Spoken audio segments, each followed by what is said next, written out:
Clarice? Hoje nós estamos dando continuidade, irmãos, ao nosso culto de missões nacionais. Nós queremos agradecer a todos os irmãos que vieram, pedir que vocês entrem ao tempo para adorar o Senhor, para engrandecer o nome dEle. Então, tudo que estiver te desligando desse momento de culto ao Senhor, a gente pede que vocês acalmem o coração de vocês, que nós iremos louvar o Deus que é sobre todo e qualquer nome e que está conosco aqui hoje. Então, os convidados fiquem muito à vontade. Nós pedimos que todos entrem no tempo, sentem, e nós vamos orar. Pedir a Deus que esteja conduzindo esse momento, que hoje é mais que especial para nós. Muitas coisas boas têm para acontecer hoje, irmãos. Fiquem ligados no céu. Pai, nós queremos consagrar esse momento ao Senhor. Amém. Queremos entregar esse culto ao Senhor. Queremos declarar que o Teu Santo Espírito tem livre acesso aos nossos corações, à Tua casa, Pai, a nós que somos Tua casa, Tua morada. Em nome de Jesus, a Tua boa palavra venha alcançar cada coração sedento nessa noite, Deus. Porque nós nos declaramos necessitados da Tua presença, necessitados de Ti, Pai. Muito obrigada, porque o Senhor nos deu um dia maravilhoso e o Senhor nos tem reunido aqui enquanto igreja para adorar e agradecer o Teu santo nome. Amém, Jesus. Irmãos, eu peço que todos abram suas Bíblias, quem já foi chegando, se acertando. No Evangelho de João, capítulo 10, versículo também 10. É um versículo muito conhecido dos irmãos, de todos nós. É algo que nós já temos no nosso coração e guardamos como uma certeza. Mas que essa noite eu quero convidar vocês a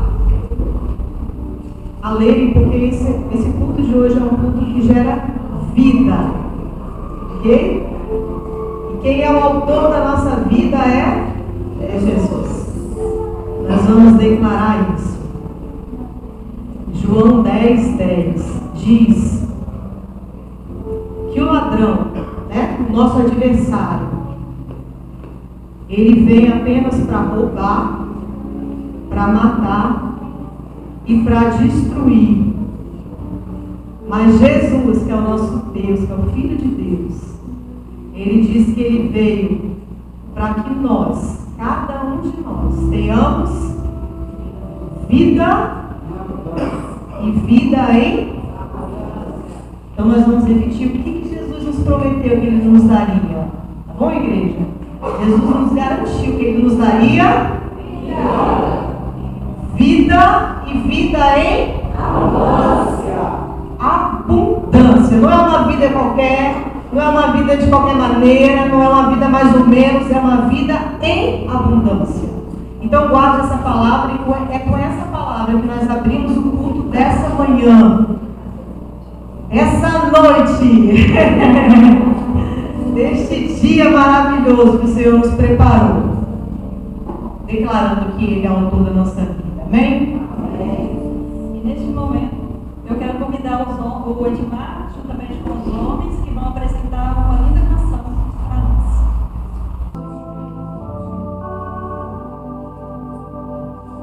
Meu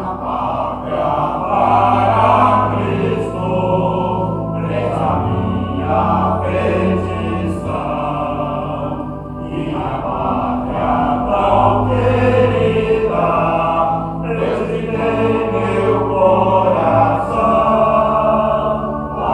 a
Louvado seja o nome do Senhor. Por mais esse dia, por mais essa noite que estamos reunidos aqui, para adorar ao Senhor com um tema tão importante, com um tema que precisa ser discutido, precisa ser lembrado. E hoje nós estamos aqui abertos para discutir e afastar esse mal. Amém, amados? Nós estamos comemorando, o Setembro Amarelo, por isso estamos com o lacinho, estamos aí com esse emblema, com esse símbolo aqui, que é para a prevenção do suicídio, E é um tema que nós sabemos que para Deus não é impossível. Nós sabemos que para o nosso Deus isso aí não é nada. Amém? Mas precisamos nos derramar. Precisamos pedir forças, precisamos ler a palavra, precisamos congregar, expressar, conversar com alguém. E nada melhor do que a nossa família, os nossos irmãos, para estarmos passando tudo aquilo que nos aflige. Amém? Você que pode, louva ao Senhor nesta noite. Vamos nos derramar aos pés do Senhor. Amém.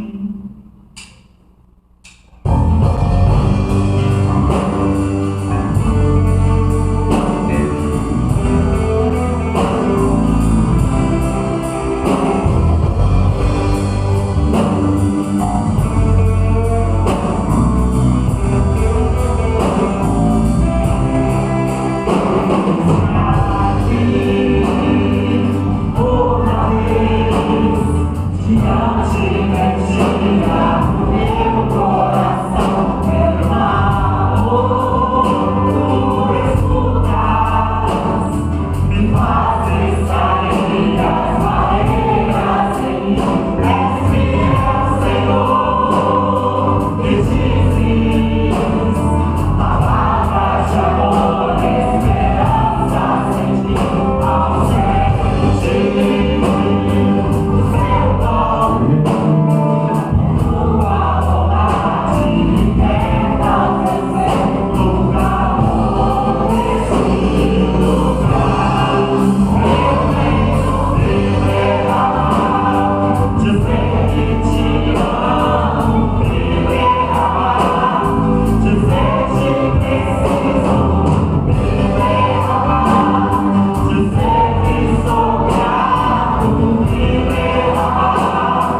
Por isso nós cremos, amados, nesse Deus, que é o Deus do impossível, como eu já falei aqui.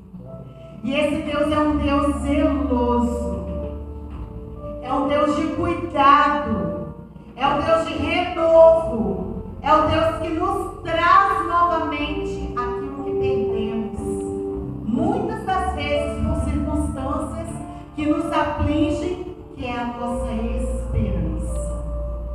A esperança quando morre, a esperança quando vai embora, dá aquela sensação de fracasso, dá aquela sensação de que tudo acabou. Mas o que não podemos perder de vista é que Ele não desiste de você. Ele não desiste de mim, Ele não desiste de nós. O seu cuidado é tão maravilhoso, é tão grandioso pelas nossas vidas, que o resgate que Ele faz, que Ele consegue fazer, é um resgate de alma, é um resgate que nos transforma, nos renova sonhos novamente, nos devolve a esperança, a vontade de lutar e de viver, mas diferente agora, uma vida plena. Conforme na abertura do culto foi falado, Ele vem para que tenhamos vida e vida plena. Amém? Por isso, amados, por esse zelo, independente da circunstância, escolha, decida que a sua esperança volte em Deus. Se volte para Deus, para que possamos passar pelas circunstâncias que nos afligem e dizer: eu sou mais que vencedora, eu sou mais que vencedor em Cristo Jesus. Amém? Nesse momento, gostaria que os irmãos entregassem a oferta. Eu gostaria que, na primeira parte, os homens, somente os homens cantassem comigo, e as mulheres continuassem em oração. Na outra parte, nós vamos cantar com a nossa irmã. Amém? Uma adoração que o Senhor diz de oferta. Somente os homens cantam comigo. Glória a Deus. Só os homens, não as mulheres. Mas eu bem bonito. Como tudo te sua voz me encoraja a prosseguir. Somente os homens. Quando tudo te esquiva, como parece que o mar não vai caminhar. As mulheres intercedem. Eu sei que não vejo o sol, e o que diz sobre mim não podem se frustrar. Venha em meu favor.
Deus do impossível.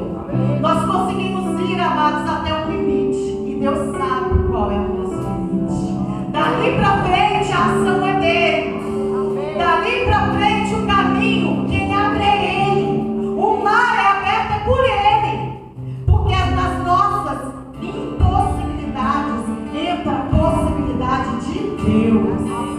Onde nós não conseguimos mais, quem vai por nós é Deus.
em muitos lugares do mundo inteiro por este mal, tá? Não perca o foco, preste atenção e vamos acompanhar esta peça, amém? Ai, meu Deus, eu não aguento mais isso, eu não aguento mais essa sensação ruim, essa ansiedade, isso que eu tô sentindo tão ruim, eu não aguento, eu não consigo respirar. Olha isso aqui que eu recebi, 100% maravilhosa, que maravilhosa, eu sou horrível, meus amigos esqueceram de mim. Você é horrível mesmo, tá sozinha. Meu Deus, Você não tem ninguém. eu não tenho ninguém, meus E gosta de você, você é feia, horrorosa, está sozinha. Seus pais te abandonaram, seus amigos não ligam mais pra você. O que você está fazendo aqui? Meus pais não querem mais saber de mim também, eu não tenho mais ninguém, nem meus pais. Ninguém quer falar comigo, eu não aguento mais ir pra escola, eu não quero mais saber de ir pra igreja, eu só sei dormir, eu só consigo dormir, eu não tenho mais vontade de ir pra lugar nenhum. Meu Deus, parece que até Deus se esqueceu de mim. Meu Deus, até Deus se esqueceu de mim. Eu não sei, eu já tentei tirar essa dor de mim, eu já tentei tirar isso de mim, mas nem isso eu consegui, nem isso. Se mata, se joga. Acaba com a sua vida. Meu Deus. Tá fazendo o que aqui? Não tem amigo, não tem ninguém. Nada, Todos te abandonaram. Meu Deus, eu não consigo mais ouvir a voz de Deus. Eu não tenho mais vontade de ir pra igreja.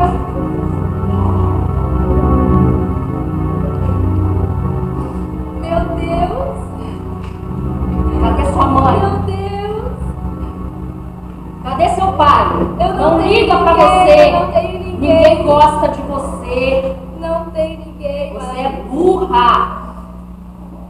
Meu Deus. Onde tá aqueles que falaram que era seu amigo? Cadê seus amigos? Onde está? Não tem ninguém. Falam mal de você por trás. Todo mundo. Deus não lembra de você. Deus esqueceu de você. Meu Deus. Eu não aguento mais sentir isso, Senhor. Meu Deus. Amiga, calma. Eu tô com você. Vem cá, levanta.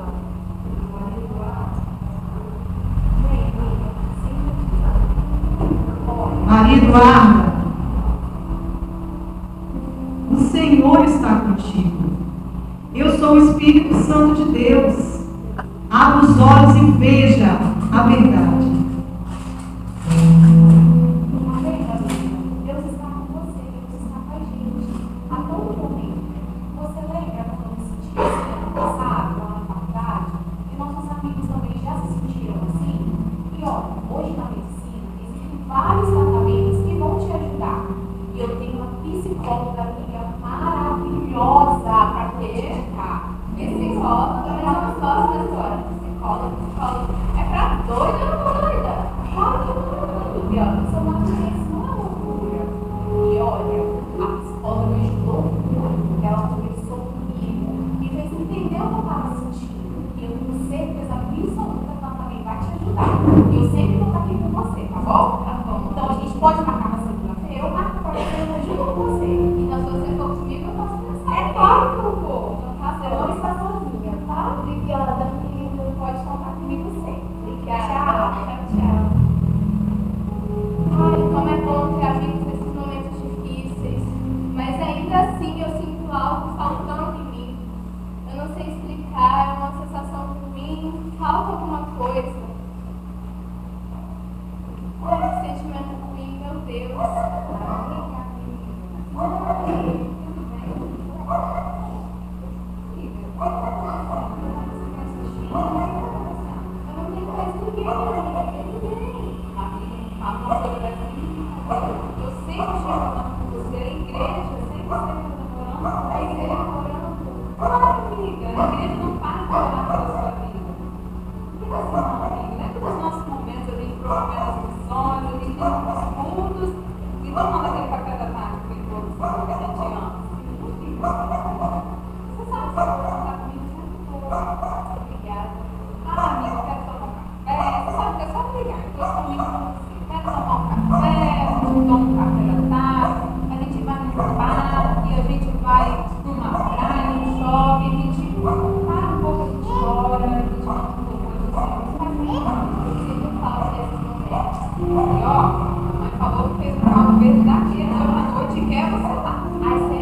Eu sinto algo faltando, mas eu ainda não sei explicar o que é. Algumas coisas estranhas, uma sensação ruim, uma vontade de tirar tudo, acabar com tudo. Minha família, eu sinto muita falta da minha família nesses momentos. Minha base. Ai, meu Deus. Filha, Mãe, filha, você não sai desse quarto. O que tá vendo, minha filha? mãe, você tá tão distante. Distante de você. Filha, eu tô aqui. Eu nunca fiquei longe de você. Por mais que eu trabalhe muito, você sabe que a rotina da mamãe é puxada. Mas a mamãe tá fazendo isso pra te dar o melhor. Mas tá faltando alguma coisa? Você abre com a mamãe. Eu te sinto tão distante, você e o meu pai, eu sinto tão distante da família. Eu sinto que vocês não estão perto, assim, pra acabar com esse vazio que eu sinto. Eu sinto que vocês vão. Eu estou sempre bem. E eu te amo demais. Eu e seu pai, nós te amamos. E nós temos um pai que nos ama ainda mais. Mamãe não quer ver você triste. Mamãe não quer ver você isolado. Conte com a mamãe é sua melhor amiga. Eu sei, eu amo vocês. Eu também te amo. Pode contar comigo pro que der e vier. Tá bom? Tá bom. Obrigada, mãe. Eu sinto muito sua falta. Só chamar. Precisando é só chamar. Pode deixar. Obrigada. Ai, é bom que nesses momentos o que é mais importante é o que é a nossa base. Mas ainda assim, eu sinto que falta algo.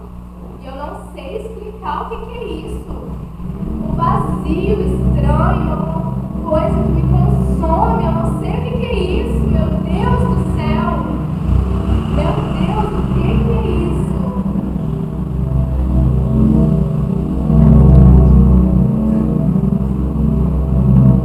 Filha, Deus é contigo. Nossos amigos, filha. Por que você está assim? Deus te ama tanto. Vai em Mateus 11, 28 a palavra nos diz assim: vinde a mim todos que estáis cansados e oprimidos.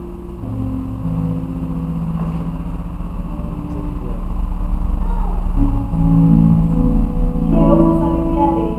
Tomai sobre vós o meu jugo e aprendei de mim, que sou manso e humilde de coração, e achareis descanso para a vossa alma, porque o meu jugo é suave e o meu fardo é leve.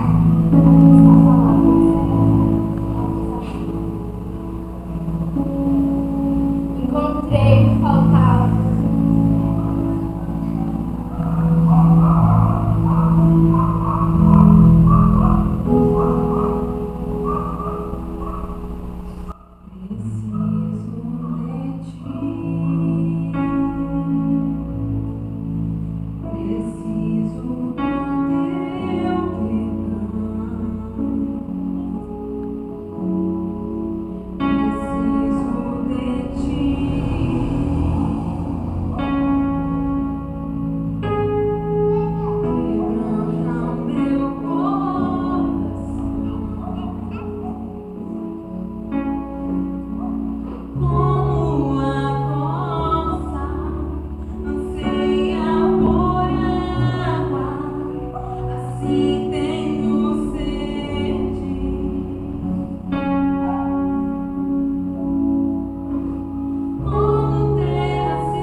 Talvez você que está aqui hoje nesse tempo esteja passando por uma situação dessa, ou já passou, ou já conhece alguém que tenha passado.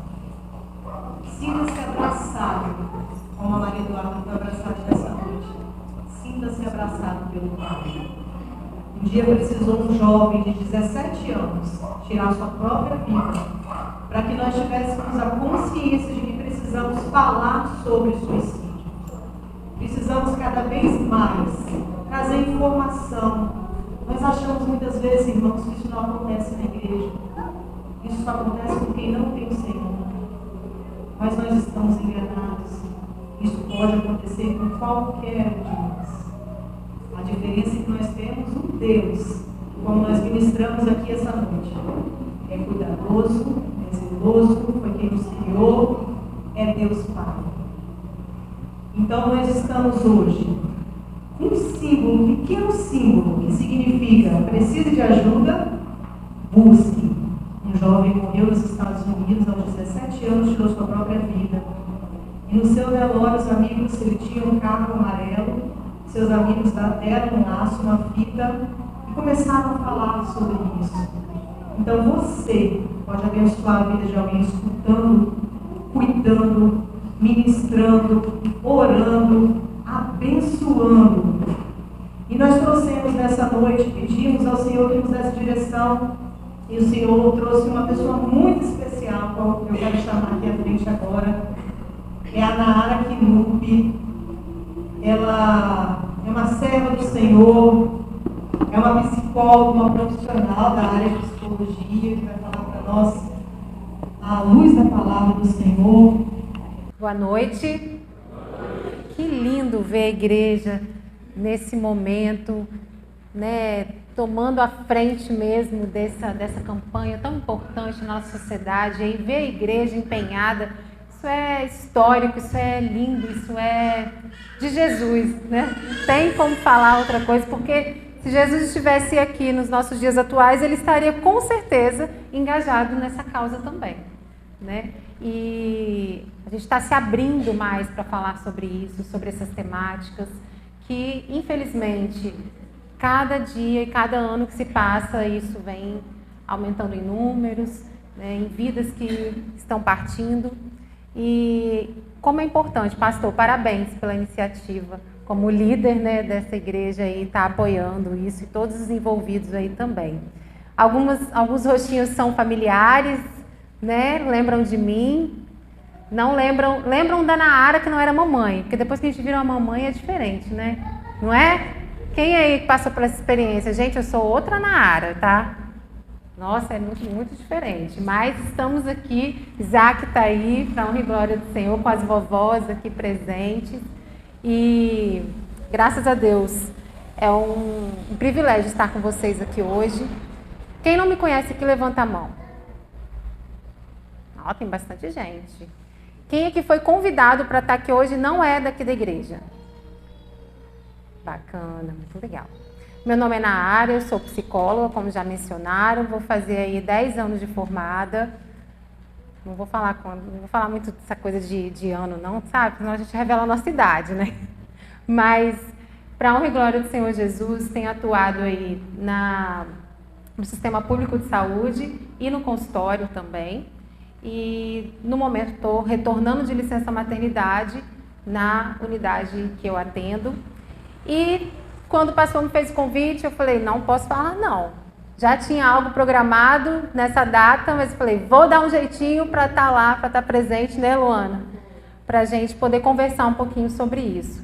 Não sou pastora, tá? Sou filha de pastor, mas não prego não. Só faço palestras mesmo. Então, podem ficar à vontade, que a gente vai fazer um bate-papo dinâmico. Se alguém tiver algumas perguntas depois, né, no final, a gente pode estar falando. Obrigada, irmã. E aí, quando a gente pode colocar o slide para mim? Obrigada.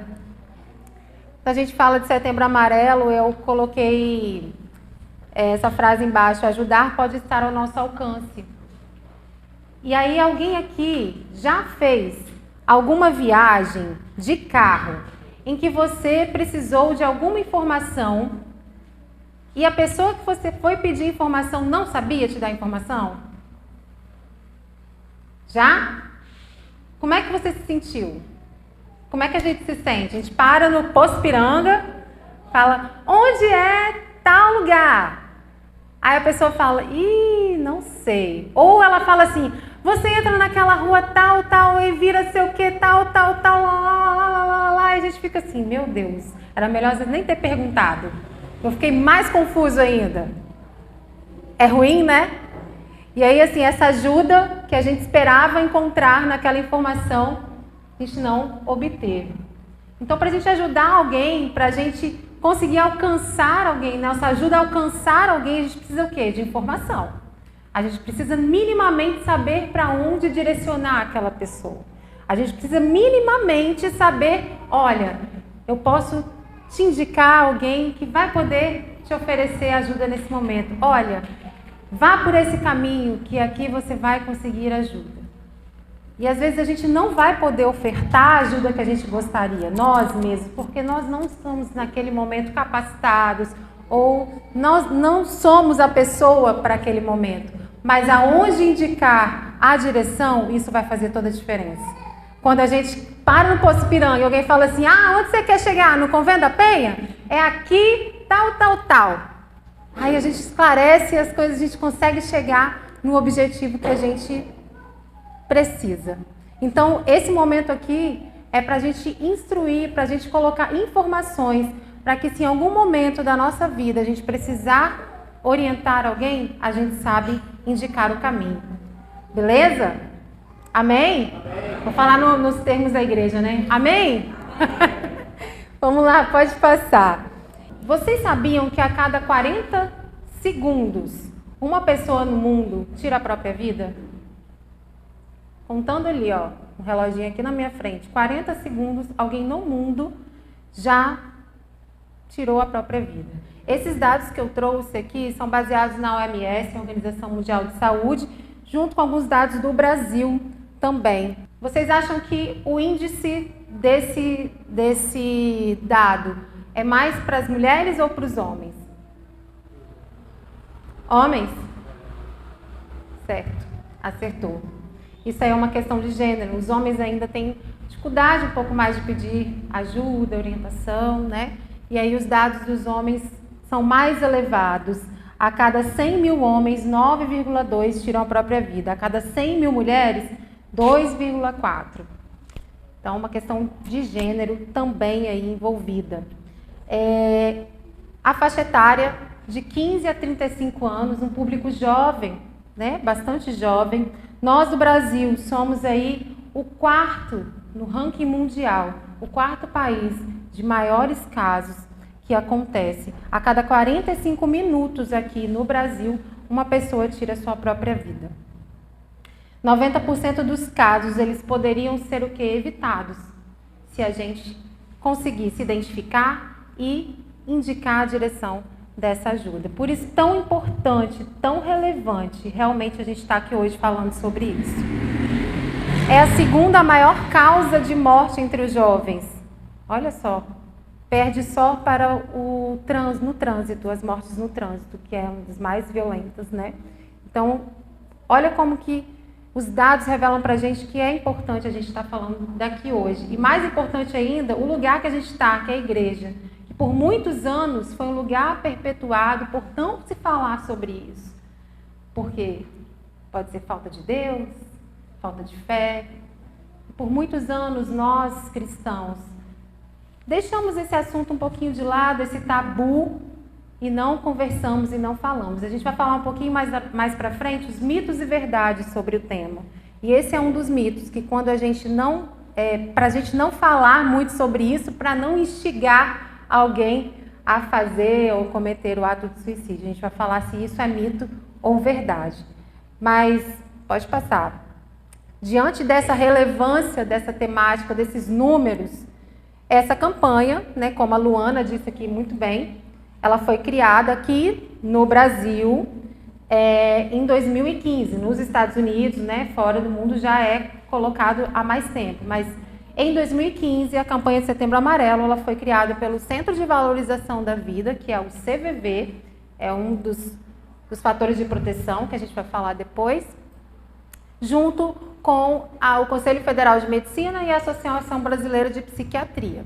No objetivo o quê? De conscientizar, de falar, de informar, para que a gente consiga prevenir mais os casos do que atuar depois com quem fica, com a família, né? A pós-venção, que a gente chama.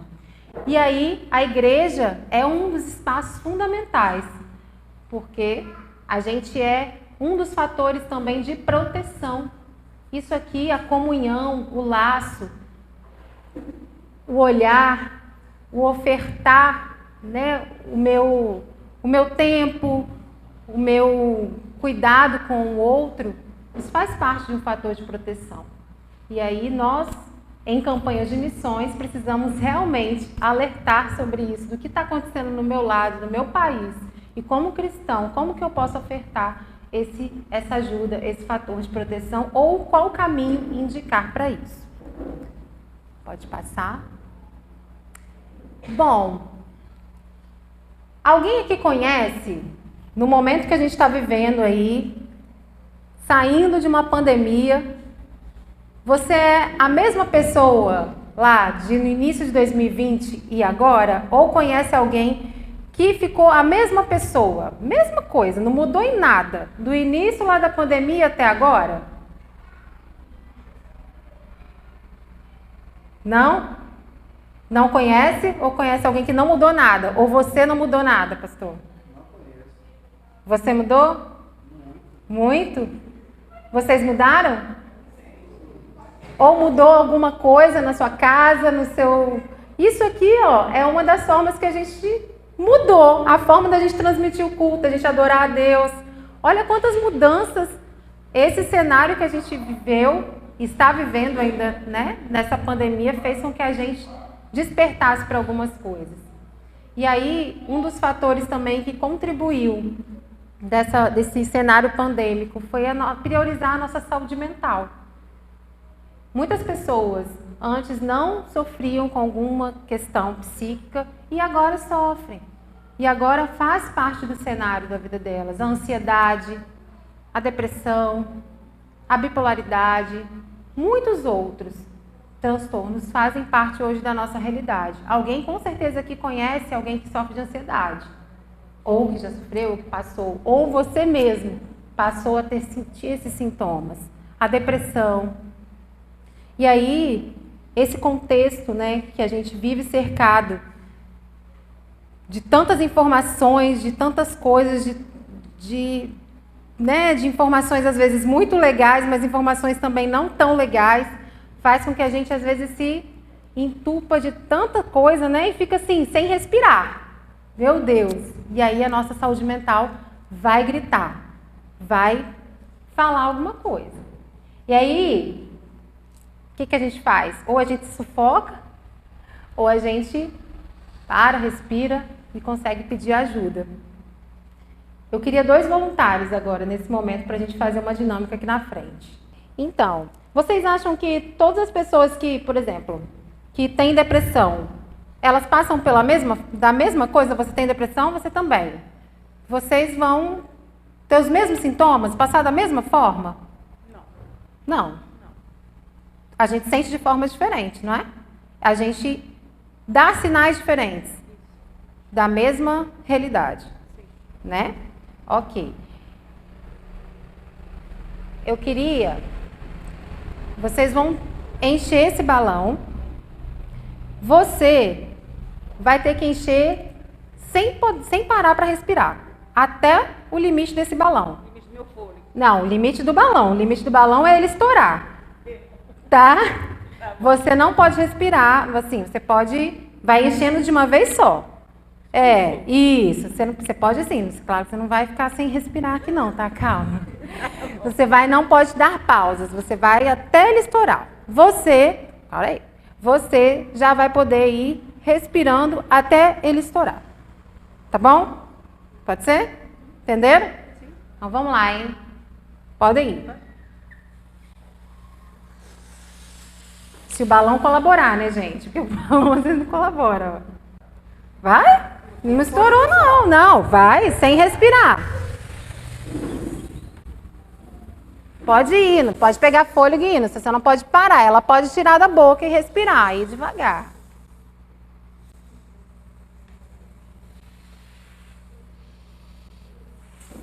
Isso. Quem tiver agonia, tampa o ouvido aí, gente. Vai estourar aí.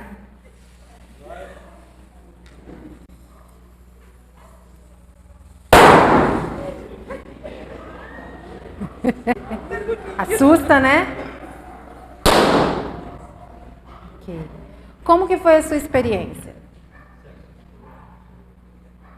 Bom, eu precisava do fôlego, né? Então eu meio que cansei um pouco, mas foi cansativo? Foi cansativo. Você teve vontade de desistir? Não, porque eu precisava estourar o balão. Aham, entendi. Mas teve algum momento que você achou que você não ia conseguir? Sim, achei que eu não ia conseguir, porque o balão estava estourável. Estourável o balão. E pra você, como é que foi? A sensação foi bom, né? Parar para respirar, né? Na hora que a gente pensa, a gente tá no sufoco e dá uma parada para respirar, é muito bom. O que mais chamou a atenção de vocês? Podem falar, gente. Oi? O barulho no final, né? Deu agonia de ver que ela não podia parar de respirar? Aflição. E vendo a outra podendo parar para respirar, a gente sentiu o quê? Alívio, que ela ia conseguir. Assim também, em muitos momentos, né, dos nossos limites, que a gente chega nos nossos limites emocionais, a gente precisa de pausas, a gente precisa de oxigênio para respirar e conseguir chegar até lá. E muitas das vezes a gente vai chegar no nosso limite, mas olha como você chegou e como ela chegou. Como que esse limite foi colocado na sua, né, no seu momento aqui, que você pôde falar. As pausas significam as falas, os momentos que ela pode sentar e falar sobre isso, no momento que ela pode encontrar uma direção e respirar. Ansiosos para estourar o balão, né? E isso aqui dá para a gente falar sobre várias, né, situações da nossa vida, mas eu queria trazer essa relação que a gente tem, às vezes, né, da importância de a gente parar, respirar e seguir e continuar. O que não vai tirar, às vezes, que o balão estoure, que a gente chegue do nosso limite, mas a forma como a gente vai chegar nesse limite é outra, né? Então, podem ir, obrigada. Quando a gente consegue conversar sobre isso, quando a gente encontra oxigênio para lidar com essas crises, com essas questões, a gente consegue ir um pouco melhor, né? Ter uma qualidade melhor de vida. Agora a gente vai assistir um videozinho rápido que fala sobre essa questão do Setembro Amarelo e da depressão. Por que eu enfoquei aqui a depressão? Porque é um dos transtornos que mais é colocado nessa questão do suicídio, de tirar a própria vida. Mas não quer dizer que só quem sofre depressão que isso vai acontecer. Outros também, né, outros sintomas, se a gente tem ansiedade, uma pessoa que sofre de ansiedade ou de outras questões também pode cometer o autoextermínio ou tirar a própria vida. Mas a depressão, a gente vê que tem muito mais casos. Então, nesse vídeo ele vai abordar um pouco mais sobre isso e a gente depois continua conversando.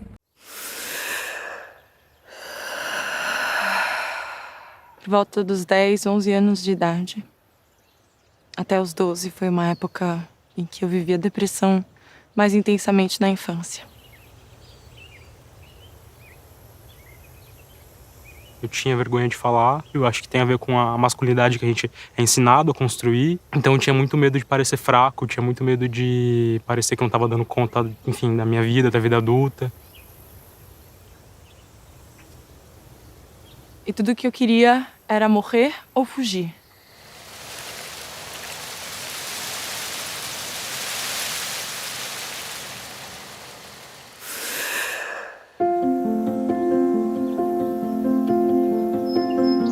Depressão não é um estado de espírito, nem falta de fé. É uma doença como tantas outras. Quem tem depressão, conta piada, posta foto bonita nas redes sociais. O sofrimento está lá, mas você simplesmente não vê. Afinal de contas, quem tem depressão consegue esconder direitinho. Ninguém posta foto cinza no perfil. Sem luz. É um assunto proibido. É tabu. Afinal, quem é que vai acreditar? Bem de vida, trabalho legal, família bacana, um amor para chamar de seu. O que é que falta? O que falta é pura química. Há um certo desequilíbrio entre algumas substâncias do cérebro. É isso mesmo. A depressão tem um componente biológico. Afinal, estamos falando de um assunto médico. Uma condição que a gente pode tratar. Alguém deixaria de controlar a glicemia, por exemplo? Não. Mas com a depressão é diferente. Quem tem diabetes conta para os seus colegas de trabalho sem o menor problema. Mas quem tem depressão faz dela o seu segredo. Sente vergonha, murcha, corre para a sombra. Mas a depressão não é fraqueza nem preguiça. Pelo contrário, é preciso ser muito forte para conseguir pedir ajuda e se expor. O que é que vão pensar? Como vão reagir? A depressão ainda é um tabu. E é justamente pela depressão ainda ser um tabu que ela é uma das principais causas de suicídio no mundo todo. Porque para aquela pessoa, viver se tornou insuportável. Porque aquela dor parece um labirinto sem saída. E quando tudo fica assim, tão sombrio, parece difícil acreditar que existe uma luz no fim da estrada. Mas onde há luz, também há vida. É assim em tudo na natureza. É por isso que todo girassol jovem parte em busca do sol toda manhã. Porque ele precisa da luz para florescer. Mas mesmo quando as nuvens aparecem, o girassol ainda persiste. Ele gira na direção da luz. Que essa flor possa, então, ser uma grande inspiração para o Brasil neste Setembro Amarelo, o mês mundial de prevenção do suicídio. Afinal, quem tem depressão também pode trilhar um caminho cheio de vida pela frente. Para isso, basta seguir no caminho do apoio e da liberdade para falar. A estrada do respeito, da informação de qualidade e da confiança no tratamento. E nessa jornada ninguém vai sozinho.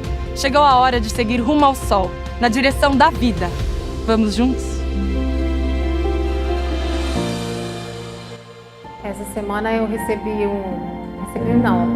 não recebi uma ligação. Fui fazer uma ligação e a pessoa que era o destino da minha ligação, ela não pôde atender porque ela estava num velório de um rapaz que tinha tirado a própria vida de 30 anos. E aí as pessoas ficavam se perguntando, porque justamente ele ria muito, tinha uma vida aparentemente muito feliz, não tinha motivos. A gente fica tentando achar, né, que a pessoa precisa ter motivos ou algo. Ah, mas você tem uma vida tão feliz, você tem tudo. Mas só a pessoa que está passando pela situação, que está passando por uma depressão ou algum outro sintoma de transtorno, sabe sentir na pele dela o que falta naquele momento, como lidar com aquelas questões. Então, falar sobre isso, né, como quando o vídeo coloca, falar sobre a depressão sem tabu, né, deixar que a pessoa também fale sem os julgamentos que a gente vai fazer, isso é muito importante. Nós cristãos, nós como igreja, temos uma herança às vezes muito julgadora. A gente aponta demais, a gente fala demais, a gente acusa demais e a gente ouve pouco, acolhe pouco. E isso é importante que a gente mude a nossa forma de agir. Que a gente, ao invés de falar e julgar, que a gente acolha, que a gente escute primeiro. Em um momento da minha vida, eu passava pela terceira ponte também e ouvia todas essas vozes aqui, que vocês viram no teatro. Que era melhor eu acabar com aquilo que eu estava vivendo, que era melhor eu acabar com o problema, que a única solução de acabar com o meu problema era eu jogando o carro lá de cima. Eu estava dentro da igreja, sentada aí, ó, igual você. E às vezes aqui também, ó, aqui na frente. E aí? E aí que isso acontece, pode acontecer com todos nós. Mas, graças a Deus, eu consegui ajuda, eu consegui buscar direção para que eu pudesse estar aqui hoje, pudesse falar para vocês, pudesse falar para os meus pacientes também. Ah, mas psicólogo também passa por isso? Psicólogo também tem depressão? Psicólogo também é gente, né? É humano, também tem problema, também tem questões e precisam também trabalhar as suas questões. Então, como é importante a gente quebrar todos esses julgamentos, falar mesmo abertamente, oferecer uma escuta sem julgar o outro. E aí é importante a gente também Pode voltar lá no slide. Isso. Quando a gente fala sobre o suicídio, a gente foca muito no final, no ato que a pessoa vai lá e vai tirar a própria vida. Mas, quando eu falei desse caso, dessa ligação dessa pessoa, comentei com meu marido, e aí ele falou, essa pessoa falou, mas ninguém percebeu? Aí ele falou, provavelmente ninguém percebeu, porque deu sinais, mas às vezes a gente está tão envolvido com a nossa vida, com as nossas atividades, com esse mundo girando o tempo todo, que a gente não percebe os sinais, que a gente não está atento, ou a gente não quer perceber também os sinais que as pessoas dão para a gente. E aí, as ideação são os planejamentos, são os planos, os atos preparatórios ou os pensamentos. Isso que vocês viram aqui no teatro, essas vozes, esses pensamentos que invadem, né, a mente da pessoa que está sofrendo por depressão ou por um outro transtorno psíquico, são chamados de ideação. E isso é um dos primeiros pontinhos de sinais que a gente precisa ficar atento. Mas como que eu vou saber se o outro às vezes vai compartilhar comigo e eu falo, não vamos falar sobre isso, porque eu tenho medo da pessoa, né, cometer logo o ato. Então não fala não, tira isso da sua cabeça. Mas é importante a gente saber se você já teve um planejamento, se a pessoa já teve um planejamento, se ela já ouviu algo sobre isso, se ela já pensou sobre isso, né? Então, a ideação é um dos primeiros pontinhos lá que acontece, que pode culminar em tentativas, né? Que a pessoa pode ir várias vezes e se frustrar, ou pode ser uma tentativa e, infelizmente, conseguir, né, o ato. Então, não é do nada. A pessoa, nossa, mas do nada, né? Assim, tão rápido aconteceu. Não. A pessoa, às vezes, ela planejou, ou às vezes ela planejou. Tem gente que isso aqui em um dia já concretiza, acabou. Tem gente que leva anos. Então, cada pessoa vai reagir de uma forma, mas ela vai dar sinais. Mudanças de comportamento, mudanças de humor, muito bruscas, né? Vários outros fatores de risco pode passar. Fatores de risco, que a gente precisa ficar atento, né? O que pode acontecer? A pessoa que está em sofrimento psíquico intenso, uma depressão, ansiedade, bipolaridade, esquizofrenia, tantos outros transtornos, ela já tem uma saúde mental ali abalada, comprometida, ela precisa, isso é um fator de risco, é um fator que a gente precisa ficar atento. O histórico de violências, né? Isso também faz parte com que isso seja um gatilho. A dificuldade de lidar com perdas, e aí esse cenário saindo aí da pandemia, a gente perdeu muitas pessoas, muitas coisas, muitos empregos. Como que isso também abalou a nossa saúde mental de pessoas próximas, né? Situações de suicídio anteriores, se a pessoa passou por situações assim, também é um fator de risco. Uso de substâncias psicoativas, né? Uso abusivo de drogas, de álcool, isso vai alterar todo o sistema psíquico para que isso também seja um fator de risco. Questões socioeconômicas como o desemprego, as vulnerabilidades sociais.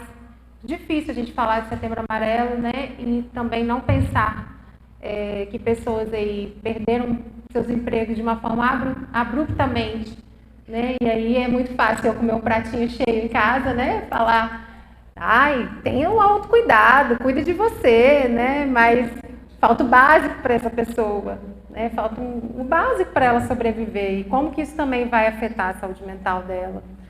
E términos de relacionamentos ou conflitos de relacionamentos, também isso é um fator de risco. E aí a gente tem muito mito, né, sobre essa temática. Um dos mitos que a gente tem é: quem ameaça, quem fala que vai se matar, se mata logo. Ou só quer chamar a atenção. Quem já ouviu isso? Já? Eu também, já ouvi várias vezes. Já ouviu, já falou? Quando a ponte fecha lá, né? Eu sofri, eu passei por ela, eu cheguei a falar e cheguei quase a fazer. Eu já tenho outra visão, né? Quando a ponte fecha lá, muitas vezes a gente ouve dentro do ônibus, né? Dentro do coletivo que a gente está, se mata logo que eu quero passar. Que pesado isso, né? Mas a gente já ouviu isso do nosso lado, essas cenas. Exatamente. A maioria das pessoas que se tiram a própria vida, elas dão sinais. Mudança de comportamento, fala, né, a respeito com amigos ou profissionais de saúde. A gente precisa levar isso a sério. falar sobre esse assunto incentiva a pessoa a tirar a própria vida. Muito pelo contrário, a gente precisa conversar abertamente sobre isso para que a gente ajude a prevenir a situação, a aliviar a angústia, o desespero. É o que a gente viu aqui. Falar, respirar, faz com que a gente consiga lidar melhor. Quem quer tirar a própria vida, vai tirar. Muito pelo contrário, as pessoas, nós somos muitos seres humanos ambivalentes. Ao mesmo tempo que a gente quer fazer algo, a gente tem uma ideia contrária, né? E a gente fica nesses altos e baixos. E aí muitas das pessoas cometem o ato, mas no meio do ato elas se arrependem, mas às vezes não tem mais volta. E aí a gente precisa estar ali para que isso não aconteça. Quem sobrevive a uma tentativa de suicídio está fora de perigo? Não. Um dos períodos mais críticos é quando a pessoa está melhorando da crise, né? Está saindo dessa tentativa. E aí a gente precisa ter todo esse cuidado, né, paliativo. E um dos outros mitos, né, que a gente tem também é que é falta de Deus, falta de fé. Não é, irmãos. Isso aqui acontece com cada um de nós. Aquele que está de pé, cuide para que não caia.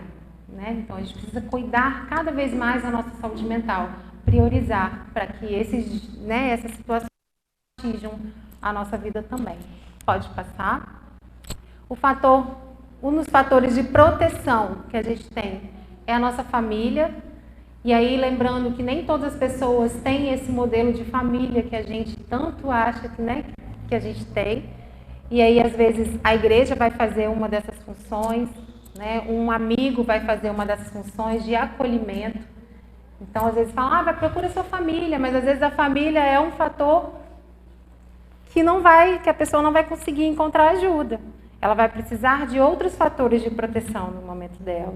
Mas às vezes, casos e casos. Há casos em que a família é um dos fatores de proteção. Aqui, no caso aqui do teatro, né? A mãe abriu os olhos para que conseguisse ver os sinais dessa filha. Os amigos, a nossa rede de apoio que tem. Esse cenário aqui, a igreja, né, precisa estar atento aos sinais. Nós somos fatores de proteção também, para que a gente consiga indicar o caminho. Não dá para ler. Grupos de apoio, isso. E aí a gente saber onde procurar ajuda. O Centro de Valorização da Vida, que é o número 188, né, é um dos pontos que a gente sempre indica para alguém que precisa conversar, que precisa desabafar. A pessoa pode ligar, é gratuito, né? É uma rede nacional de prevenção de suicídio, do Ministério da Saúde. Ela divulga os seguintes endereços, né? Os CAPs e as unidades de saúde são do Sistema Público de Saúde, para que a pessoa consiga fazer o tratamento adequado.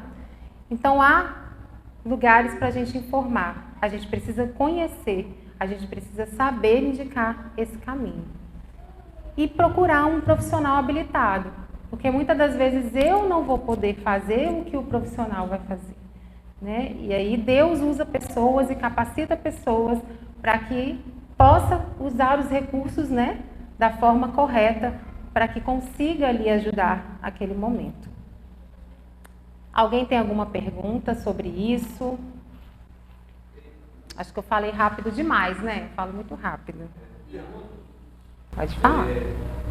Você falou que é bom conversar sobre o assunto, mas quando alguém, por exemplo, se joga e morre, é realmente importante não divulgar isso?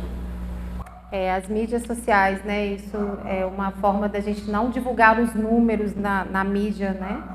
Isso é questionável também, da forma como isso se coloca. Não é que não pode divulgar, mas é a forma como a mídia faz um sensacionalismo, né, daquela questão. E às vezes a família não é protegida, né? Então, é a forma como isso é colocado na mídia, no social, e é divulgado. Porque hoje a gente tem uma mídia muito sensacionalista, que ela quer fazer um show daquele cenário. E isso a gente precisa realmente proteger aquela imagem, aquela família, né? E isso não quer dizer que a gente não vai falar sobre o assunto, né? Qual é a diferença entre quais os sintomas de uma depressão e de uma ansiedade? Sim. Tem alguns casos em que vão se misturar alguns sintomas, né? A pessoa que é depressiva, ela pode também ter sintomas de ansiedade misturados.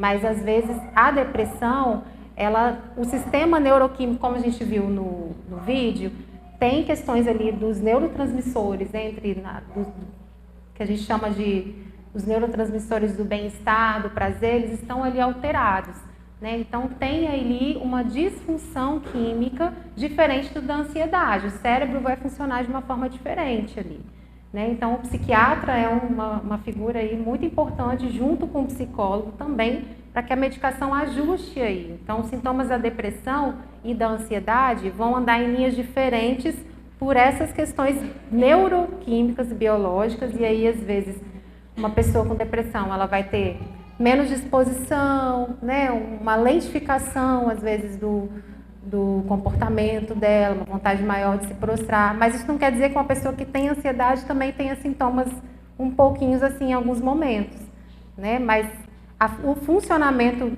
neuroquímico daquela pessoa é diferente, por isso os sintomas vão atuar de formas diferentes. A ansiedade vai em outro sentido, assim. A ansiedade vai no sentido mais acelerado, assim, do cérebro, né? Assim, de uma forma superficial, né? A gente não consegue falar muito explicadinho. Como saber que a pessoa está liberta? Você falou que pode ter recaído quando estiver melhorando. Fala de novo, que eu não. Como saber se a pessoa interna? Como saber que a pessoa está melhorando a depressão?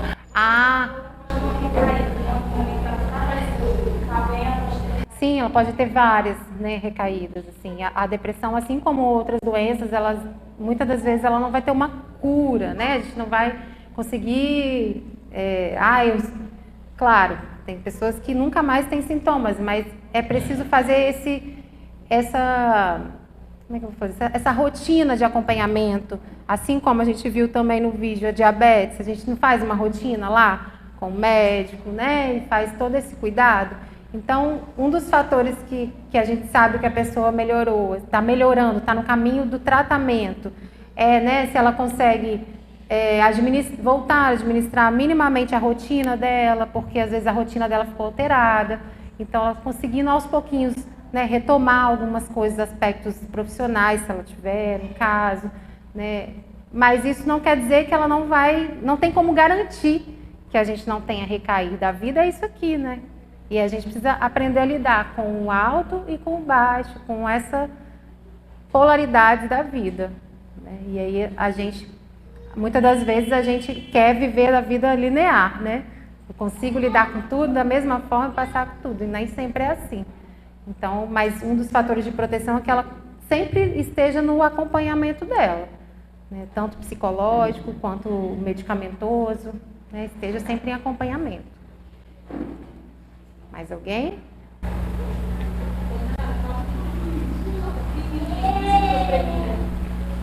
Então, a esquizofrenia é um transtorno mental um pouquinho mais complexo, né, que aí tem outras vertentes, né, da depressão, que ela é um sintoma psicótico, ela é da psicose. Então, ela vai incluir aí delírios, alucinações.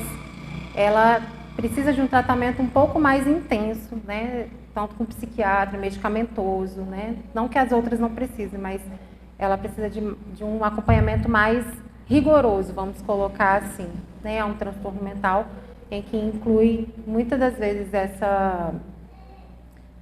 não, quase sempre, né, os delírios e alucinações, e aí as ideações suicidas vêm com um pouco mais de força, né, porque a pessoa rompe mesmo com o campo da realidade. Então, as outras síndromes, né, a depressão, a ansiedade, a pessoa ainda está no campo da realidade, mas a esquizofrenia há um rompimento, às vezes, dessa realidade. Então, é um pouco mais complexo, né, para a gente lidar com isso, assim. Ainda mais nesse cenário do suicídio, a gente tem que ir com mais intensidade. Ok? Mais alguém? Hoje, a Organização Mundial da Saúde informa que a doença do cérebro vai ser proteção. A gente já está vivendo, né? Eu posso proteger de uma maneira. Você tem dados ou informações que até dentro do Conselho Nacional de Justiça, informações de prejuízo que os grandes pilares dessa doença, alienação parental. alienação parental, que tem uma relação com a depressão. Sim, é porque às vezes os pais separam Sim. as crianças com relação a uma das partes, e esses cidadãos, essa criança, ela vai fazer isso para a sua parte, porque isso leva. Há impactos, né? A gente não pode falar que é um determinismo, porque. Isso, sim, a parentalidade, sim.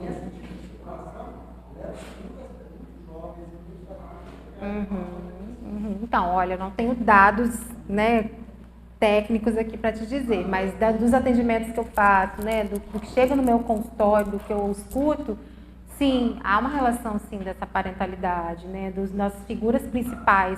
Aqui no teatro a gente viu, né, o que a personagem principal mais falava, né, minha família, os meus pais. Então, como que isso impacta, assim, né, as figuras, né, da família, do pai, da mãe, de como essas relações são construídas ou não, como que isso vai colocar a nossa personalidade, sim. Uma pessoa com depressão, há sim não vou falar prejuízo nesse sentido não, mas assim, há uma distorção dessas figuras também, de como desse relacionamento, assim, como que isso está acontecendo ou aconteceu, né, mas não é sempre. Tem pessoas que passam, né, por essas situações e conseguem lidar bem, né, com o seu futuro. Isso não é determinismo, mas há influências, né, podem acontecer sim. Ok, gente? Eu acho que meu bebê tá gritando lá fora, me querendo, não sei. Tô vendo assim os movimentos, assim. Pode falar.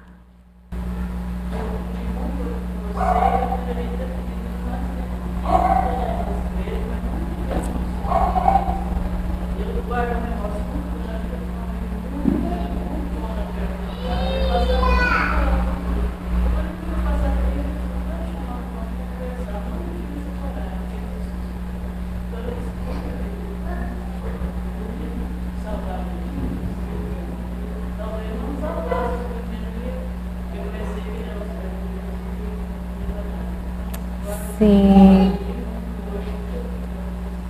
Ai, que bom, né, Romero? Mas a gente precisa também pensar que a gente não é responsável por ninguém, né? Então, assim, isso também tira um peso nosso, assim, no sentido de que, se acontecer, mesmo, né, eu ofertando a fala, a ajuda, eu não vou conseguir impedir que alguém faça isso. Mas até porque cada um é responsável, né, pela sua própria vida.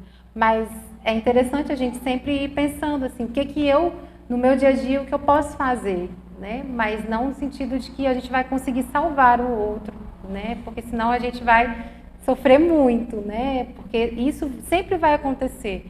Mas como a gente vai aprender a lidar, como a gente vai conseguir conduzir, né? Às vezes a pós-venção que a gente fala, a família, né, como fica, como a gente fala do assunto, né, e como isso vai mudando a gente também, né. Muito interessante isso. Também a pessoa também tem que ter o desejo de sair dessa situação. Sim. Como assim? Estou procurando ajuda, como a senhora já citou, né? E procurando sair de casa, fazendo uma caminhada. Mas às vezes, qual é o seu nome? Romildo? Romildo, às vezes a pessoa ela está tão dentro do sintoma que ela não consegue fazer, né? Minha irmã tem 10 anos. E até hoje ela se sente culpada. Sim. Sim. Fala, mas ela só quer ficar naquela. Às vezes não consegue direito. Mas aí é importante a gente oferecer a ajuda, né? Mas no limite daquela pessoa também. Cada um tem uma forma de lidar com a questão, né? Com os limites dela. E é importante a gente respeitar isso também, porque às vezes a forma como a gente coloca o outro, às vezes a gente violenta mais, né? Então, cada um tem o tempo, né? Cada um tem a forma de buscar essa ajuda. E às vezes tem em situações que a pessoa está tão, né, inerte, assim, paralisada, que ela realmente não consegue sair daquele lugar. Mas aí a gente precisa ter o quê? Muita paciência, né? Muita mesmo, para a gente conseguir ofertar alguma linha de cuidado para ela. Pode falar. Eu acho que é em relação ao que o Bruno trouxe pra gente aqui, fala assim, minha avó já trouxe minha avó ela sofre de Alzheimer. Minha avó tem Alzheimer e esquece. E diante da situação que ela passa hoje, ela precisa de ajuda, em determinado momento, um dos filhos dela não teve paciência para tratar com ela, então ela distratou ela dentro de casa. E isso ela pegou uma faca e tentou colocar outras pessoas. E foi atendida, foi levada para o saúde, foi recuperada, está viva, está bem, né? E agora a gente tenta ter o maior cuidado possível para a gente tratar com ela. A gente vê que às vezes por causa de uma ação, de um descontrole de um parente, não tem a paciência, não tem o cuidado, não tem o tratamento certo para não agir com a pessoa, às vezes pode levar a pessoa a tentar agir no suicídio. Então a gente vai tratar cada pessoa tem um modo de reação diferente, cada pessoa tem uma estabilidade diferente para tratar essa situação. Às vezes eu passei por uma depressão durante alguns anos, mas eu era um jovem, era um adolescente, então eu tinha a capacidade de sustentar certas coisas. E minha mão com essa condição de idade não tem mais condição de sustentar. Sim. As palavras, certas ações, certas palavras de filhos, de netos. E hoje a gente tem um cuidado com o avó diferente. Porque a gente sabe que tem um limite que não pode ser ultrapassado. Independente se o avó tem Alzheimer, ela se esquece muito fácil das coisas, ou que ela tem esquizofrenia e ela tem diversas alucinações, eu não posso chamar ela de maluca. Ah, você está doida. Ah, avó, você está maluca. O respeito, né, pelo outro. E quanto mais você fala isso, mais você tem dúvidas. Mais a gente faz isso, mais a gente acaba danificando a saúde mental da pessoa. Então, se ela está tendo uma crise, o nosso comportamento é de acalmar, e não de confrontar. Na vida dela, na visão dela, aquilo está acontecendo para ela. E minha avó hoje, por exemplo, ela vê muito bicho dentro de casa. Ela vê comigo, ela vê barata, ela vê lagartixa, ela vê uma série de coisas. Então, quando ela está dormindo, ela sente aquilo tudo subindo no corpo dela. Aí você vai lá dentro dormindo e não tem nada. Ela vai chegar assim, avó, olha que besteira, você está ficando doido. Volta a dormir, vai. Porque ela vai continuar a crise dela. Sim. Vai se acalmar, as coisas vão ser evitadas, você vai fazer de Sim. até ela se desconcentrar. Sim. Uma pessoa que está com sintoma de depressão, síndrome de ansiedade, ou com características suicidas, né? A gente tem que ter calma, a gente tem que ter uma paciência, a gente tem que ter um tratamento, saber como dosar até mesmo como a gente fala para os pacientes. E uma da nossa família, principalmente, porque a gente acha que tudo é parente nosso, a gente tem intimidade para falar da forma que a gente quiser. A gente não tem. A gente quebra o respeito, né? O respeito pelo outro, o respeito pela vida do outro, pela decisão do outro, né? Então, e a gente vive num mundo hoje que a gente não tem paciência para nada, né? Isso realmente é um fator muito importante, que a gente tenha paciência para lidar com o outro, com as pessoas. A última pergunta, que a gente fechar. Pode falar. Como? Nossa, essa é uma palavra muito difícil. Convencer alguém. E às vezes esse poder de convencimento a gente não vai ter, né? Mas a gente precisa estar ali ofertando o acolhimento, né? E nem sempre é garantia que a pessoa vai querer ir, mas a gente precisa indicar o caminho, a gente precisa ofertar o caminho, apontar a direção. Mas não quer dizer que, né, que se a gente vai falar, a gente vai pegar o braço da pessoa e vai levar lá e vai convencer. Nem sempre isso vai ser de cara, nem sempre isso vai ser na primeira vez. Aí a gente toca de novo no ponto que ele falou ali. A paciência, né, a construção de relacionamento, que a gente está perdendo nesses últimos tempos, né? Construir relacionamento com o outro, ter paciência, ouvir, dedicar tempo para esses vínculos. Ok? A gente poderia ficar aqui vários tempos, né, falando, a noite inteira, mas não vai dar. Obrigada pela oportunidade, fico muito feliz de estar com vocês aqui e me coloco à disposição para estar aqui em outros momentos também. Devolvo a palavra para quem é do direito.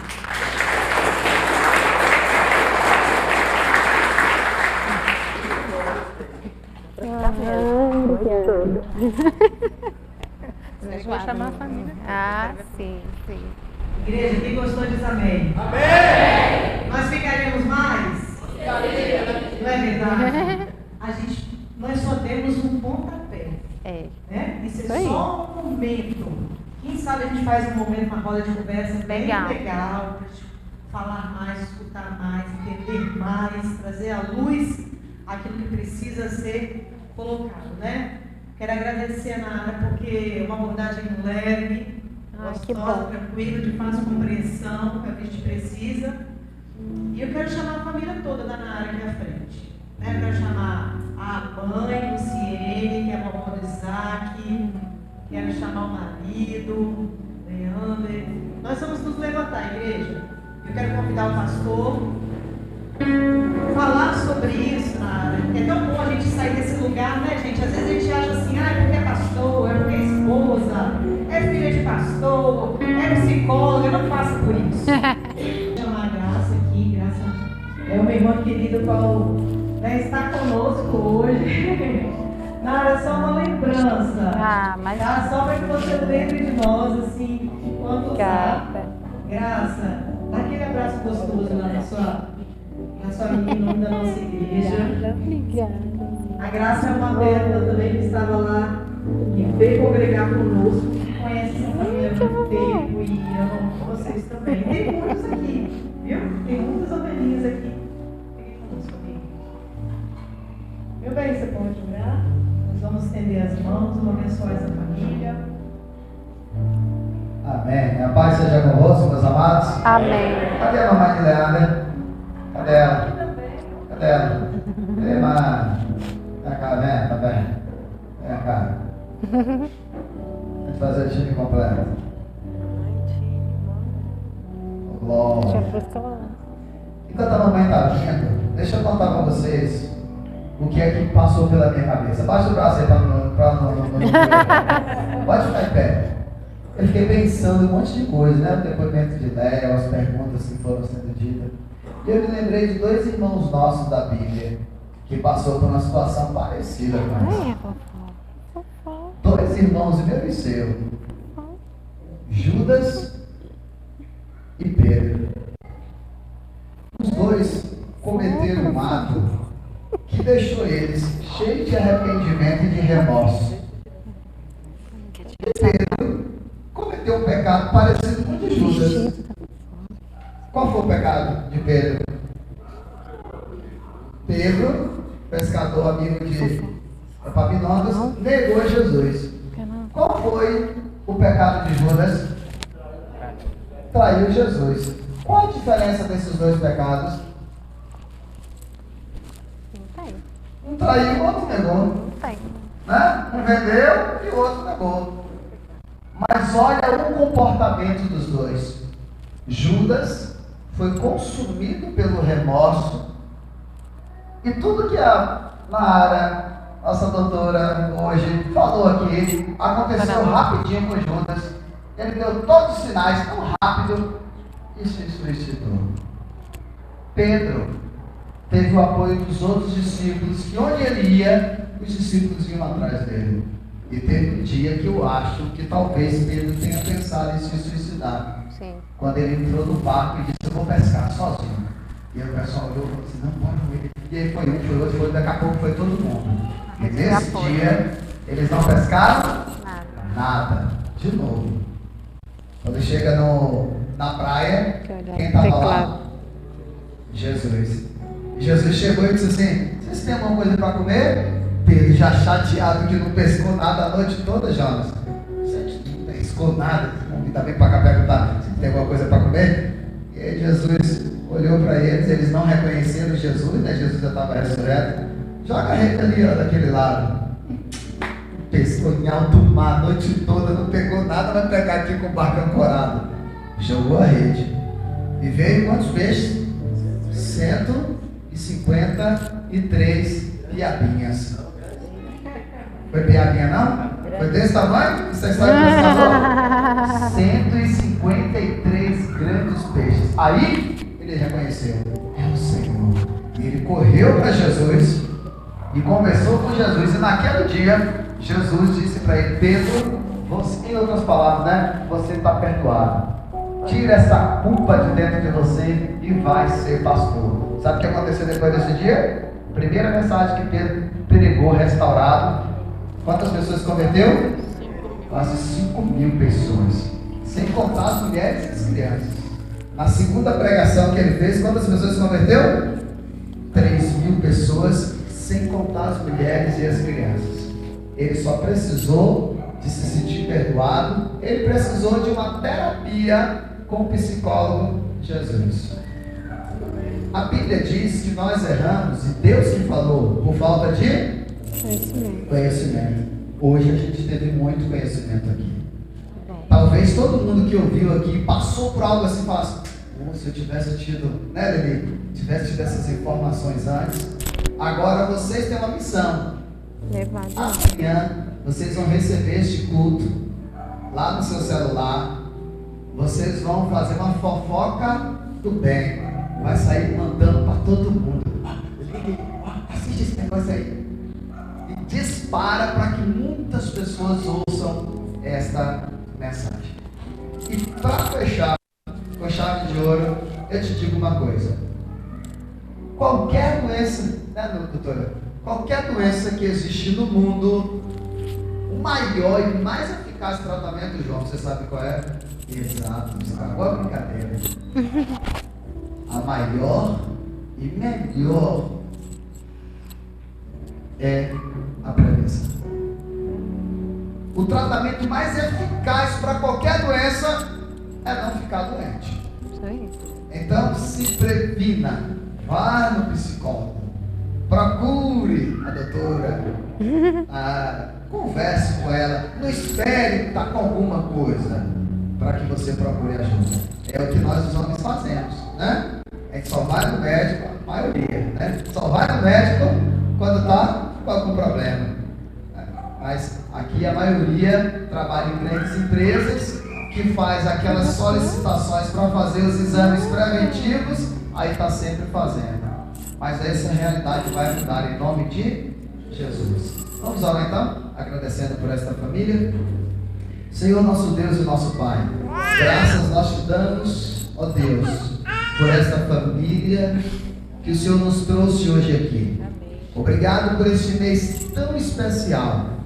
E nesse mês especial o Senhor trouxe os nossos amigos, em especial a Nara, para falar de um assunto tão importante no meio do teu povo e que gerou inquietações, mas que nos trouxe tanto esclarecimento, que gerou dúvidas, mas nos trouxe tantas respostas. Pai, muito obrigado pela disposição da tua serva. Obrigado porque a tua serva tem se colocado à disposição do Senhor para ser uma psicóloga cristã, uma psicóloga representante do Senhor, do céu, para falar de um problema daqui da terra, mas que o Senhor também tem todo o poder e autoridade para curar. Nós sabemos disso, mas o Senhor também capacitou os profissionais para nos ajudar. E nós precisamos ir em busca dessas ferramentas, desses profissionais. Que esta noite tenha sido uma noite esclarecedora para o teu povo. E que o Senhor continue abençoando o ministério do pastor Marcelo Quimouve, da sua família, este ministério de trabalho lindo que o Senhor tem dado para a Nara, para o seu esposo, o apoio e toda a sua parentela. Assim nós oramos, Pai, agradecendo o Senhor pelo teu povo que está aqui nesta noite, que veio aqui ouvir a tua palavra, que se alegrou no Senhor, o teu povo que veio aqui, adorou o teu nome e foi edificado com essa palestra. Que agora a gente vá e coloque ela em prática em nome de Jesus. Assim nós te oramos e te agradecemos. Amém. Amém. Pode sentar, meus amados. Não desista, não pare de crer. Os sonhos de Deus jamais